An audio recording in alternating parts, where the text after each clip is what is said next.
Hi guys, for today's video, meron naman akong ipapakita sa inyo na about sa paghihinang. Meron mga iba na gusto maghinang ng mga foot pump nila or sa mga airgun nila, like yung paglagay ng mga scoop mount, di ba? Pag naghihinang ka ba, hindi dumidikit. Bili ka na ng mga pang mga soldering flux, hindi rin dumidikit, di ba? So, etong sa video na to, ipapakita ko sa inyo yung tradition na ginagamit sa paghihinang, no? At ang ginagawa naming soldering flux, muriatic acid like this. Yan, nakita ninyo, Apollo muriatic acid. Bago mo to gamitin to, so kailangan na ito. Itong nakikita ninyo guys, ito ay galing sa balot ng battery. Yung cover niya, di ba? Any type of battery o pwedeng mga China na mga battery, basta kuhanin niyo yung aluminum nito. Mabisa to, lalo na dito. So para hindi ka na mahirapan, yung paulit-ulit ka nagko-kondisyon, magandang ito na lang ang ilagay mo dito para diretsaan na guys. Kasi kumbaga mas effective na to, no? Yan. Ipapakita ko sa inyo kung paano to hinahalo dito. Itong ano na to, itong aluminum na to, pipira-pirasuin natin to. So ito, papakita ko sa inyo kung paano gawin. Yung pwede nyo lang masalo dito sa metal na to. Mga ganito lang, maliit na maliit. Pinuhin nyo pa. Ganito. Guys, no, nakita nyo na, oh. Yan, pinupino ko na.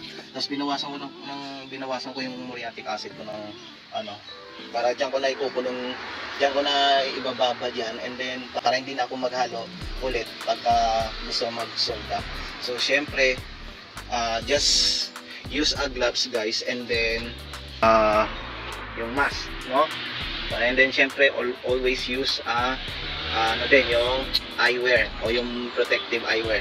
So simulan na natin guys.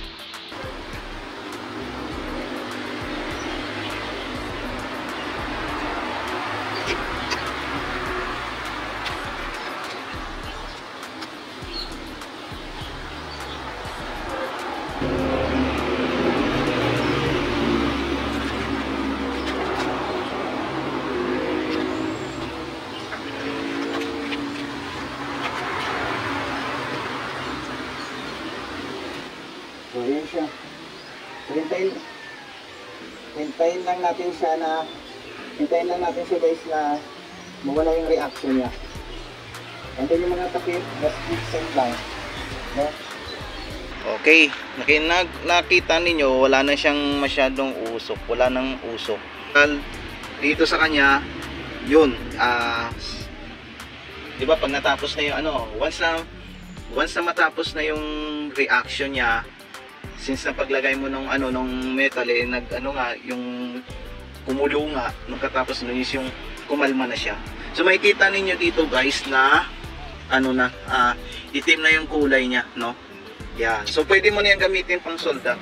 So hindi yung pwede mo na yung itabi, and then kung gagamitin mo to, mag-prepare ka lang ng garapon at lagyan mo yun ng konti na yung abot lang sa kinakailangan mo, no? Pakita ko sa inyo. So huwag niyo kakalimutan to itsura na to na ginamitan ko ng bote, at saka dito yung line ng nung kanyang para at least pagka ipapakita ko sa inyo ito ulit sa next video ko kung ano yung susoldahin ko. So at least at saka mas maganda to guys na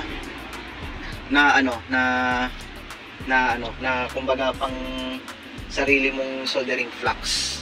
Thank you sa panonood ng video ko guys, no? And then para na rin ito sa inyo guys, lalo na sa mga hindi masyadong maraming alam sa mga soldering flux.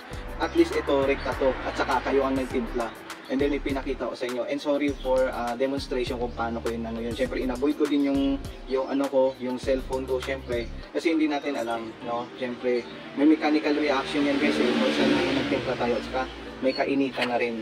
And then yun lang, and then sana magustuhan nyo. And then mas mas effective yan guys kaysa bibili na soldering flux. Kasi hindi lahat ng soldering flux na ayon din sa sa soldering iron mo. And then especially kung Nicolite, mahirap yan ipatapik kung hindi And then Nicolite yung ginagamit ko, so yan ang mas effective dyan. So yun lang guys, and thank you.